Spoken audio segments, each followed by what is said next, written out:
Hello friends, कैसे हैं आप लोग? उम्मीद करते हैं बहुत अच्छे होंगे। स्वागत है आपका अपने रंजन क्लासेस में।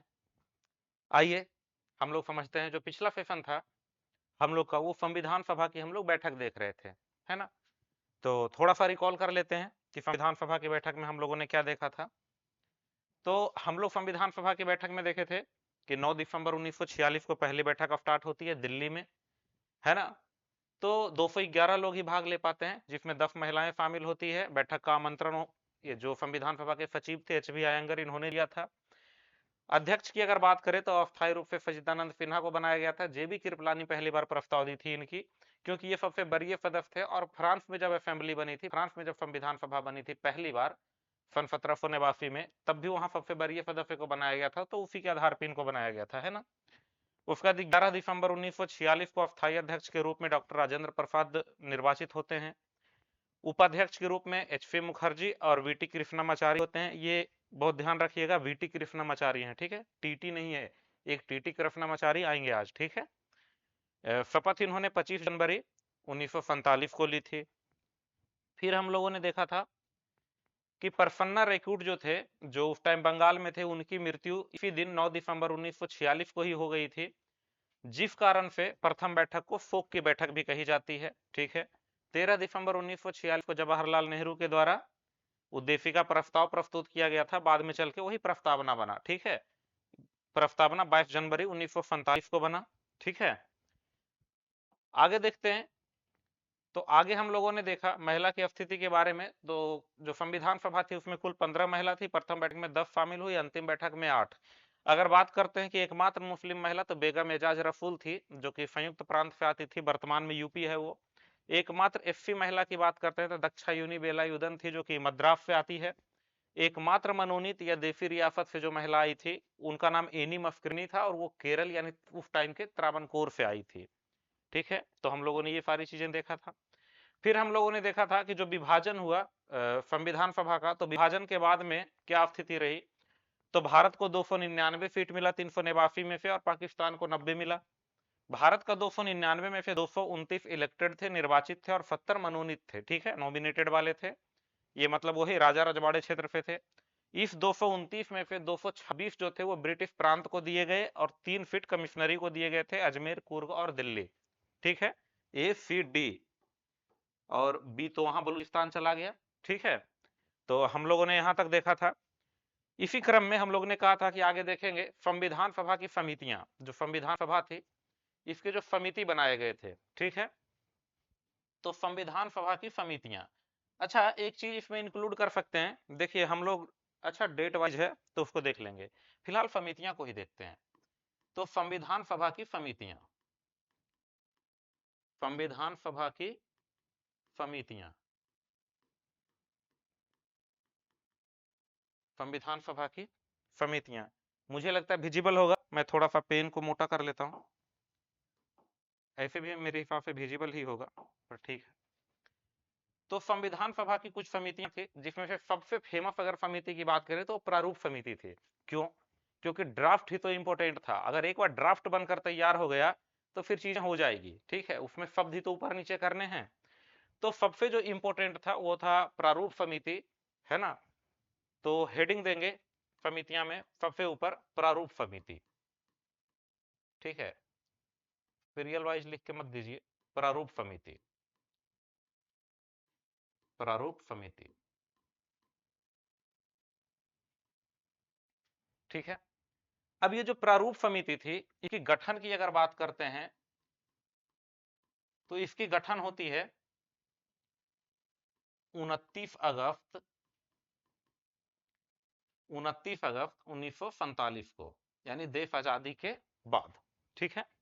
तो प्रारूप समिति की गठन 29 अगस्त 1947 के बाद होती है, उसी दिन होती है।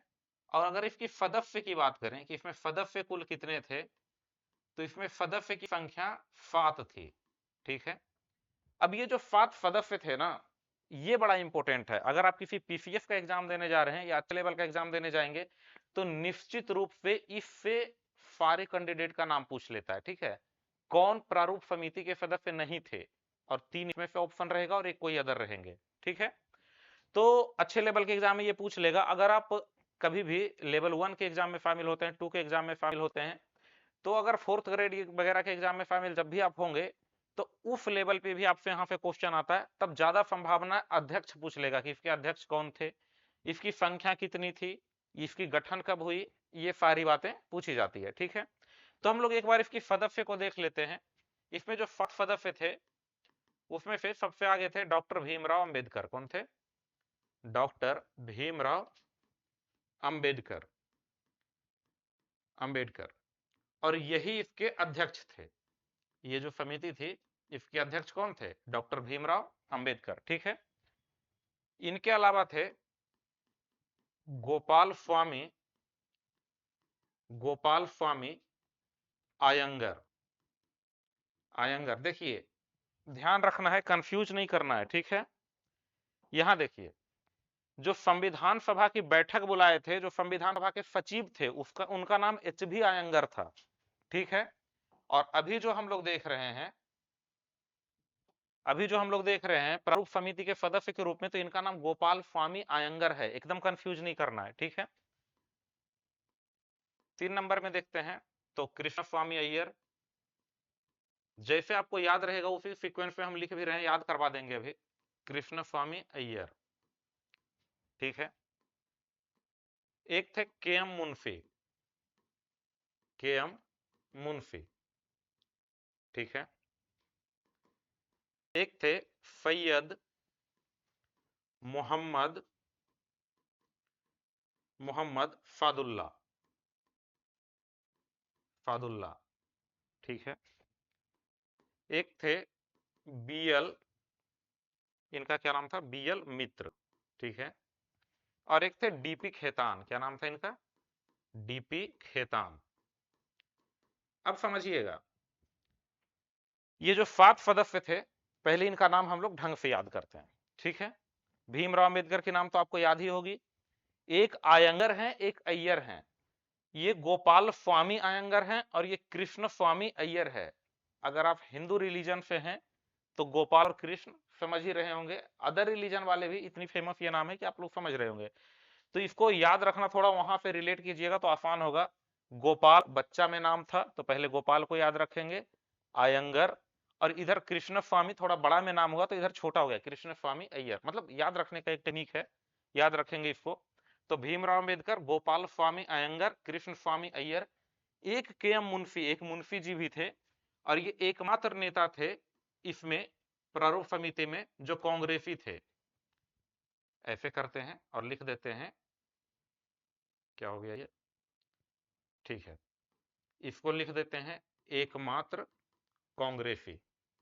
तो प्रारूप समिति में यही एक कांग्रेसी नेता शामिल थे। ठीक है, अब सैयद मोहम्मद फादुल्ला, ज्यादा नहीं याद रखेंगे इसमें, बस फादुल्ला याद रखेंगे। ये सैयद मोहम्मद जो है ये बड़ा कॉमन नाम है, फादुल्ला याद रखेंगे, यही टेक्निकल टर्म है पकड़ने का, फादुल्ला।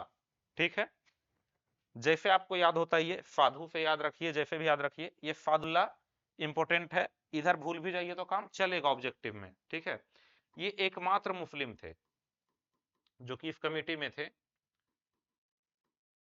एकमात्र मुस्लिम थे। ठीक है, अब एक है बीएल मित्र, इन्होंने त्याग पत्र दे दिया था। इन्होंने त्याग पत्र दे दिया था और उसका कारण स्वास्थ्य बताया था इन्होंने। इनका स्वास्थ्य खराब हो गया था इसलिए इन्होंने त्याग पत्र दे दिया था। तो जब बीएल मित्र त्याग पत्र दिए थे तो इनके जगह पे माधव राव, एन माधव राव पूरा नाम है, तो माधव राव। अब देखिए इसमें 3 नाम एक जैसे हो गए, गोपाल स्वामी अयंगर, कृष्ण स्वामी अय्यर और माधव राव। ये जो माधव है उनको ऐसे भी मित्र ही कहा, लोग कहा करते थे, माधव है ना, जैसे सुदामा लोग कहा करते थे माधव। तो ये जो मित्र हैं, तो मित्र के जगह पे कौन आ गए? माधव राव। इसी बीच डीपी खेतान की मृत्यु हो जाती है। इनकी क्या हो जाती है? मृत्यु, सन 1948 में। इनकी मृत्यु कब होती है? 1948 में। आपके पास स्पेस होगा, आप थोड़ा अच्छे लिख लीजिएगा नोट्स में। डीपी खेतान की मृत्यु सन 1948 में हो जाती है, जिसके बाद इनकी जगह पे आते हैं जिनका नाम है टीटी कृष्णामाचारी। क्या नाम है? टीटी कृष्णामाचारी। एक जगह और हम लोग कृष्णामाचारी का नाम पढ़े हैं, याद करके बताइए।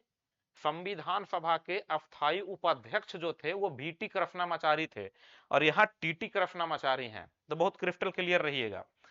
तो जो फाइनली रूप से इसमें 7 लोग थे वो थे डॉक्टर भीमराव अंबेडकर, गोपाल स्वामी अयंगर, कृष्ण स्वामी अय्यर, के एम मुंशी, सैयद मोहम्मद फादुल्ला, माधव राव और टीटी कृष्णा मचारी। और पूर्व में जो थे वो ये थे। इस इसको बड़ा ध्यान से याद रखिएगा, ये भूलिएगा तो फिर संकट में आ सकते हैं आप। ठीक है, निश्चित रूप से इसको याद रखने का प्रयास कीजिएगा।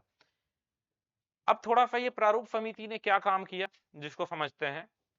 तो इस प्रारूप समिति का गठन कब होता है, तो इसकी गठन हो जाती है 29 अगस्त 1947 को, यही 7 सदस्य के साथ में होती है। अब इनकी जब से गठन होती है तब से ये बैठक करना शुरू करते हैं। ठीक है, और इन्होंने कुल मिलाकर जो बैठक की उसकी संख्या 141 थी। कितनी बैठक की? 141। कुल बैठकों की संख्या 141 थी। तो 141 बैठक की गई प्रारूप समिति के द्वारा। इन्होंने रिपोर्ट दी होगी। तो इनका जो पहला रिपोर्ट आया, तो इनका पहला जो रिपोर्ट सबमिट हुआ वो सबमिट हुआ 21 फरवरी। कब सबमिट हुआ? 21 फरवरी 1948 को। देखिए, अगस्त 1947 में बनी और 1948 के फरवरी में, एक सप्ताह पहले, फरवरी खत्म होने से एक सप्ताह पहले 21 फरवरी 1948 को इन्होंने पहला रिपोर्ट सबमिट किया। उसके बाद पहला रिपोर्ट सबमिट करने के बाद उस पर और भी चर्चाएं हुई चली, और अंतिम रिपोर्ट जो है, जो प्रारूप समिति ने पूरा संविधान का अंतिम प्रारूप दिया, तो अंतिम रिपोर्ट जो इन्होंने सबमिट की उसकी डेट थी 4 नवंबर 1948।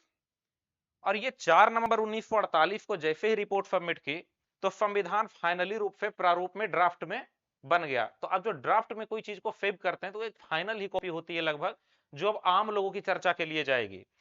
तो ये 4 नवंबर 1948 को इन्होंने जैसे ही अपना अंतिम रिपोर्ट सबमिट किया, समझिए उसके साथ ही प्रारूप समिति का काम लगभग खत्म हो चुका था। ठीक है, अब ये प्रारूप जो है आम लोगों की चर्चा में जा चुकी थी, आम डिस्कशन में जा चुकी थी। उसको हिंदी में बड़ा एक सिंपल टर्म यूज करते हैं जिसका नाम है वाचन। क्या नाम है? वाचन, ऐसे करके, वाचन ऐसे। तो अब देखेंगे कि इस पर क्या वाचन हुआ, वो तो बाद में देखेंगे। फिलहाल हम लोग कमिटी पढ़ रहे हैं, तो इस कमिटी को यहीं तक लिमिट में रखिए। समझिए हम लोगों ने क्या देखा। हम लोग ने देखा कि प्रारूप समिति का गठन जो है वो 29 अगस्त 1947 को होते हैं। इसमें कुल 7 सदस्य थे। 141 बैठक हुई। पहली रिपोर्ट इन्होंने 21 फरवरी 1948 को दी। अंतिम रिपोर्ट 4 नवंबर 1948 को देते हैं। इसके 7 सदस्य इस प्रकार हैं। डॉक्टर भीमराव अंबेडकर अध्यक्ष थे, गोपाल स्वामी अयंगर, कृष्ण स्वामी अय्यर, के एम मुंशी जो एकमात्र कांग्रेसी थे, मोहम्मद फादुल्ला ये एकमात्र मुस्लिम थे, बी एल मित्र जो त्याग पत्र दे दिए थे, इनके जगह पे बाद में माधव राव आए, डीपी खेतान जिनकी मृत्यु के बाद टीटी कृष्णा मचारी आए। ठीक है, यहां तक मुझे लगता है आपको कोई कंफ्यूजन नहीं होगी, इसको नोट कर लीजिए। ठीक है, अब इसके अलावा कई सारी कमेटी थे जिसका हमें सिर्फ अध्यक्ष देखना है। ठीक है, कि उसके अध्यक्ष कौन है, उसके बस अध्यक्ष याद रखने हैं, उतने से काम हो जाएंगे। ठीक है, तो हमने कमेटी के नाम लिख रखी है, हमने लिस्ट बना रखी है कि कौन कौन सा आपके सामने परोसना है। कंपनियां, समितियां तो बहुत सारी थी, लेकिन सारी समिति का अध्यक्ष हमको याद नहीं रखना है। तो हमने कुछ समिति का नाम लिस्ट करके रखा है जो इंपोर्टेंट है, मोस्ट इंपोर्टेंट है, और ये याद रहने ही चाहिए। इसके बिना काम होगा भी नहीं और इससे ज्यादा भी नहीं रटना है। ठीक है, तो इसको थोड़ा ध्यान देंगे, अभी हम लोग याद भी करते चलेंगे। तो मूल अधिकार समिति, तो जैसे ही ऐसा कुछ टर्म आता है अधिकार वगैरह, तो कौन अधिकार दिलाएगा? सरदार। तो जब भी आता है तो सरदार वल्लभ भाई पटेल, सरदार वल्लभ भाई पटेल। अब देखिए, जब भी अधिकार वगैरह दिलाने की बात आती है तो सरदार भी होनी चाहिए और वो भाई बन के भी अधिकार दिलाएंगे, है ना, ऐसे ही दिलाएंगे। तो सरदार वल्लभ भाई पटेल। अब अल्पसंख्यक समिति, कहीं ऐसा देखे हैं जहां सिनेमा वगैरह देखते हैं, जो नीचे तबके के लोग होते हैं, नीचे तबके के लोग मतलब, मेरा किसी क्या अपमान करने से मतलब औचित्य नहीं है, नीचे तबके का लोग मतलब जो मजदूर वर्ग के हैं, जो काम कर रहे हैं, तो उनकी बातों को बड़ा कम सुना जाता है। तो वैसे ही अल्पसंख्यक की बातों को भी बड़ा कम सुना जाता है। तो इसका बात कौन सुनेगा? इसकी बात जो सुनता है फिल्म में, उसके लिए एक टर्म यूज होता है, भाई। देखते हैं, और भाई कैसे हो, मतलब समझ रहे हैं ना, भाई है अपना। तो जो अल्पसंख्यक समिति भी है, इसका भी अध्यक्ष ये भाई ही थे, है ना। तो जो मूल अधिकार समिति है और अल्पसंख्यक समिति है, दोनों के अध्यक्ष सरदार वल्लभ भाई पटेल थे। ठीक है। एक है प्रांतीय संविधान समिति। अब देखिए क्षेत्र में भी जो प्रांत की वकालत किया करते थे, छोटे छोटे, जैसे यही भाई है ना जो छोटे छोटे मुद्दों पे कहेंगे कि इसको ये मिल जाना चाहिए, उसको वो मिल जाना चाहिए। तो प्रांतीय संविधान समिति के भी अध्यक्ष कौन थे? भाई ही थे। मतलब प्रांत के लिए क्या संविधान बनेगा, इस पर भी निर्णय कौन ले रहे थे? सरदार वल्लभ भाई पटेल। अल्पसंख्यक समिति, सरदार वल्लभ भाई पटेल, अल्पसंख्यक को क्या मिलनी चाहिए क्या नहीं मिलनी चाहिए, इसके अध्यक्ष वही थे, कैसे उनकी रक्षा हो। मूल अधिकार के लिए क्या किया जाए, मूल अधिकार में क्या शामिल होना चाहिए, इस सब के अध्यक्ष कौन थे? सरदार वल्लभ भाई पटेल। नो डाउट ये जो अल्पसंख्यक समिति है, अल्पसंख्यक को संरक्षण कैसे देना, और मूल अधिकार समिति जो है ये बहुत बड़ा कार्य कर रही थी, तो इसकी उप समिति भी थी, इसकी छोटी छोटी कमेटी भी थी। तो जो छोटी कमेटी थी ये मूल अधिकार की, तो मूल अधिकार उप समिति। तो अब ये जो उप समिति है मूल अधिकार की, इसकी थी जेबी कृपलानी। ये क्या हो गया?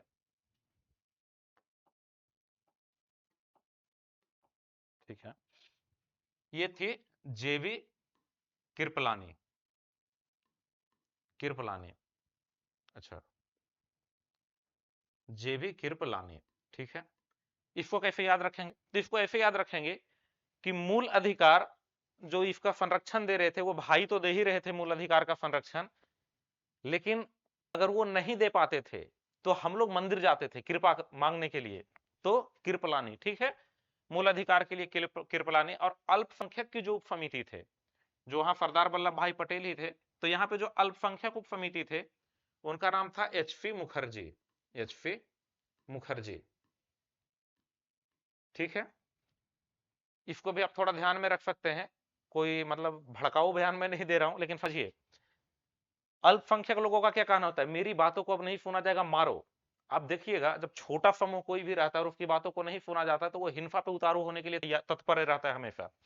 तो अल्पसंख्यक समिति की अगर बात नहीं सुनी जाएगी तो उप समिति जो छोटी वाली, वो मुखर होकर बोलेगा। कोई मुखर मतलब सामने आके बोलना एकदम डायरेक्ट वे में, तो मुखर होके बोलेगा। तो इसे अल्पसंख्यक उप समिति जो है वो एचपी मुखर्जी। ठीक है। देखिए हम लोगों ने क्या देखा, मूल अधिकार दिलाना हो तो भाई अल्पसंख्यक समिति भाई, प्रांतीय संविधान समिति तो भाई, मूल अधिकार पर उप समिति, मूल अधिकार मांगना है अपना तो कृपलानी, कहता ना कोई चीज लेना हो तो बेटा बन के लीजिए, बाप बन के नहीं, तो कृपलानी। अल्पसंख्यक उप समिति तो मुखर्जी। संघीय संविधान समिति, अब देखिए जैसे ये प्रांत की बात आती है, छोटे छोटे मुद्दों पर बात आती है, तो ये सरदार वल्लभ भाई पटेल इसको टेकअप कर रहे थे। ऐसे ही संघ से संबंधित जो भी बात आएगी बड़े लेवल पे, यानी संघ की बात जहां भी होगी वहां पे आंख बंद करके जवाहरलाल नेहरू टिक करेंगे। ठीक है, तो संघीय संविधान समिति जवाहरलाल नेहरू, जेएल नेहरू। ऐसे ही संघ शक्ति समिति जवाहरलाल नेहरू। राज्यों के लिए समिति, अब जो संघ है वही ना देखेगा कि दो राज्य के बीच में कैसे समझौता करवाना है, कितना क्षेत्र देना है। तो ये भी एक तरह से संघ का ही निर्णय होता है राज्यों के डिसीजन के लिए कि कौन से राज्य को कितना क्या मिलेगा। ये अभी हम लोग, सॉरी, ठीक है। अब ये जो संघ ही है वो राज्यों के लिए भी निर्णय लेता है कि दो राज्य को कितना क्षेत्र मिलेगा, दोनों में डिस्प्यूट हो गया तो कैसे हम लोग शांत करेंगे। तो राज्यों के लिए समिति के अध्यक्ष भी जवाहरलाल नेहरू ही थे। अब संचालन समिति, तो ये सब पूरा को जब संचालन करने की बात थी, ठीक है, 1 सेकेंड, ये बार बार डिस्टर्ब ही कर रहा है।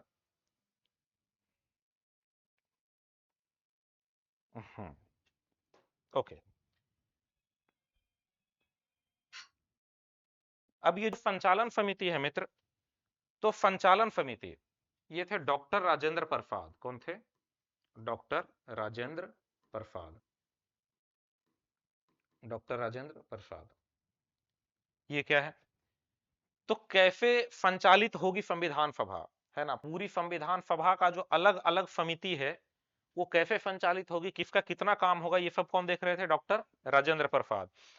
प्रक्रिया क्या होगा नियम का, वो भी यही देख रहे थे, डॉक्टर राजेंद्र प्रसाद। राष्ट्र ध्वज संबंधी तदर्थ समिति, इसको एक अलग से याद रखिएगा, राष्ट्र ध्वज संबंधी जो तदर्थ समिति थे इसके भी अध्यक्ष यही थे। ठीक है, डॉक्टर राजेंद्र प्रसाद। यहां तक कोई दिक्कत उम्मीद करते नहीं होगी। एक बार आप लोग देख लीजिए, इसको नोट कर लीजिए। चलते हैं, थोड़ी और समिति है अपनी, ज्यादा नहीं है, बस थोड़ी है, इतनी ही याद रखनी है।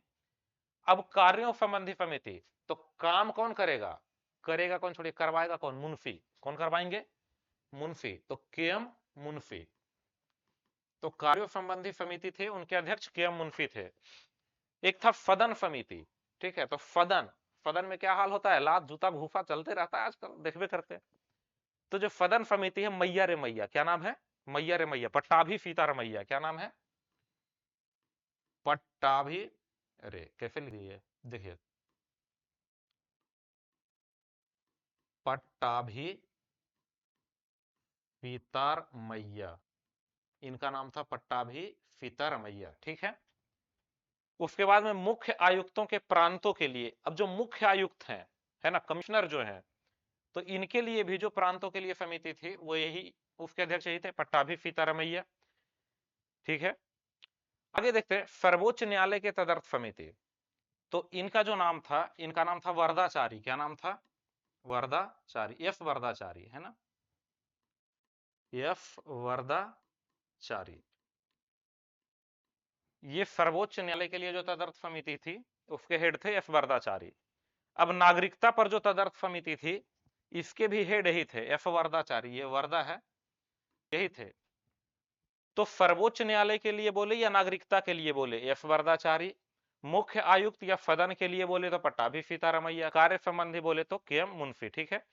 अब संविधान सभा के कार्यों, कार्य संचालन समिति, अब संविधान सभा जो चल रही है अंदर, तो उसकी कार्य की संचालन कैसे होगी, इसकी समिति, तो उसका संचालन कौन देखता है, वहां का जो अध्यक्ष होता है, जो स्पीकर होता है, तो ये थे जीबी मावलंकर, इनका नाम क्या था, जीबी मावलंकर, जीबी मावलंकर, लंकर नहीं होता है, जीबी मावलंकर, ठीक है।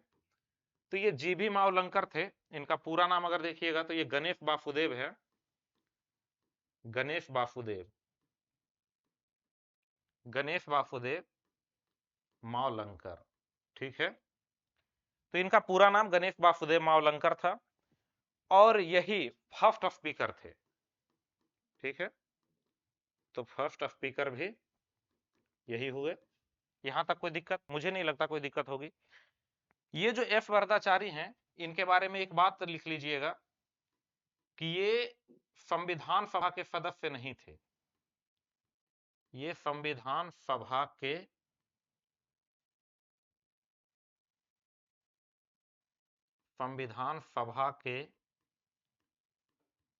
सदस्य नहीं थे, ठीक है। ये जो एफ वरदाचारी हैं, जो सर्वोच्च न्यायालय के तदर्थ समिति और नागरिकता पर जो समिति के अध्यक्ष थे, ये एफ वरदाचारी संविधान सभा के सदस्य नहीं थे, ठीक है। जीबी मावलंकर पहले स्पीकर हुए, ठीक है। तो यही संविधान सभा के कार्य संचालन समिति के अध्यक्ष भी थे। मुझे नहीं लगता है कि यहां तक आपको कोई दिक्कत हुई होगी, है ना, थोड़ा सा फैक्चुअल चीजें हैं तो देख लीजिएगा। मैं एक बार फिर से इसको रिकॉल करवाने का प्रयास करता हूं, उम्मीद करते हैं आप लोग समझ जाएंगे। देखिए, संविधान सभा की कुछ समितियां थी जिनको रिपोर्ट देना था संविधान के बारे में कि कैसे बननी है, तो ये प्रारूप समिति थी सबसे इंपॉर्टेंट, इसको याद रखना है। इसकी गठन 29 अगस्त 1947 को हुई थी। इसमें 7 सदस्य थे, कौन कौन थे, एक थे भीमराव अंबेडकर, एक थे अयंगर, गोपाल स्वामी अयंगर, फिर कृष्णा स्वामी अय्यर, फिर एक के एम मुंशी थे, एक मोहम्मद फादुल्ला थे, एक बीएल मित्र थे जिनके जगह पे बाद में माधवराव आ गए थे, एक डीपी खेतान थे जिनके जगह पे बाद में टीटी कृष्णामाचारी आ गए थे। पूछेगा कि प्रारूप समिति के कौन सा सदस्य ने स्वास्थ्य कारणों से त्याग पत्र दिया था, तो बीएल मित्र ने। किनकी मृत्यु हो गई थी, डीपी खेतान की मृत्यु की जगह पे कौन आए, टीटी कृष्णामाचारी। बीएल मित्र के त्याग पत्र के बाद कौन आए, माधवराव। कोई दिक्कत यहां तक। इन जो प्रारूप समिति थी, इन्होंने कुल 141 बैठक की। पहली रिपोर्ट ये 21 फरवरी 1948 को सबमिट करते हैं, अंतिम रिपोर्ट ये 4 नवंबर 1948 को सबमिट करते हैं। ये प्रारूप समिति की कहानी थी। प्रारूप समिति के बाद हमने कुछ अन्य समितियां देखी, जिसमें मूल अधिकार समिति, अल्पसंख्यक समिति और प्रांतीय संविधान समिति। इसके अध्यक्ष सरदार वल्लभ भाई पटेल थे, हमने आपको याद करवाने का भी प्रयास किया। मूल अधिकार उप समिति के जो अध्यक्ष थे वो जेबी कृपलानी थे और अल्पसंख्यक उप समिति के जो अध्यक्ष थे वो एचपी मुखर्जी थे। ऐसे ही संघीय संविधान समिति, संघ शक्ति और राज्यों के लिए समिति के अध्यक्ष जवाहरलाल नेहरू थे। संचालन समिति, प्रक्रिया समिति और राष्ट्र ध्वज संबंधी तदर्थ समिति के हेड डॉक्टर राजेंद्र प्रसाद हुए। इसी प्रकार से कार्यों संबंधी समिति तो कार्य के मुंशी करवा रहे थे। सदन समिति की बात करते तो पट्टाभी सीतारमैया थे। मुख्य आयुक्तों के लिए, प्रांतों के लिए समिति तो भी पट्टाभी सीतारमैया थे। सर्वोच्च न्यायालय के लिए तदर्थ समिति या नागरिकता पर समिति। आज भी अभी बांग्लादेश का मुद्दा इतना हॉट है तो ऐसे याद रखिएगा, बांग्लादेश का मुद्दा सर्वोच्च न्यायालय में जा चुका है। तो नागरिकता वाला मुद्दा कहाँ चल रहा है? सर्वोच्च न्यायालय में। तो नागरिकता और सर्वोच्च न्यायालय का, और ये उस टाइप से याद रखेगा, अरे ब्रह्मचारी नहीं, वर्दाचारी, क्या वर्दाचारी, ठीक है। तो सर्वोच्च न्यायालय और नागरिकता के लिए वर्दाचारी। अब संविधान सभा का कार्य संचालन समिति, मतलब जो वहां के अध्यक्ष होंगे वही होंगे जीबी मावलंकर, गणेश वासुदेव मावलंकर, यही पहले अध्यक्ष अध्यक्ष भी रहे, स्पीकर भी रहे। और यश वर्दाचारी के बारे में एक बात ये इंपॉर्टेंट है कि वो संविधान सभा के सदस्य नहीं होते हुए भी किसी समिति के अध्यक्ष थे। उम्मीद करते हैं, होप सो, यहाँ तक आपको कोई समस्या नहीं हुई होगी। आगे का जो सेशन होगा वो इस आधार पे होगा कि जो ये अंतिम रिपोर्ट सबमिट की गई 4 नवंबर 1948 को, तो इस पर जो बात विचार हुआ, जिसको हम लोग वाचन कहते हैं, तो हम लोग देखेंगे 3 वाचन हुई है, इसके बारे में हम लोग समझेंगे। अब संविधान लागू कैसे हुआ, जो हम लोग का बेसिक है, हम लोग बेसिक को लगभग फिनिश करने की तरफ है। 2 सेशन और होगा, उसके बाद बेसिक फिनिश हो जाएगा, फिर हम लोग आर्टिकल वगैरह शुरू करेंगे, ठीक है। यकीन रखिए, आर्टिकल से ज्यादा भर भर के क्वेश्चन इधर से ही आ रहे हैं आजकल, ठीक है। तो थोड़ा इस सबको भी कवर करना बहुत जरूरी है। उम्मीद करते हैं सेशन आपको पसंद आया होगा, अच्छा लगा होगा। अगर सेशन अच्छा लगा है तो लाइक कीजिएगा, सब्सक्राइब कीजिएगा, लोगों के बीच शेयर कीजिएगा, थोड़ा हमें भी मनोबल मिलेगा, है ना। और कोई सुझाव आपके हो, कोई शिकायत हो, सुझाव हो, तो कमेंट बॉक्स में आमंत्रित है आप, आइए सुझाव दीजिए, है ना, मुझे बहुत अच्छा लगेगा। मिलते हैं अगले सेशन में, तब तक के लिए जय हिंद, जय भारत।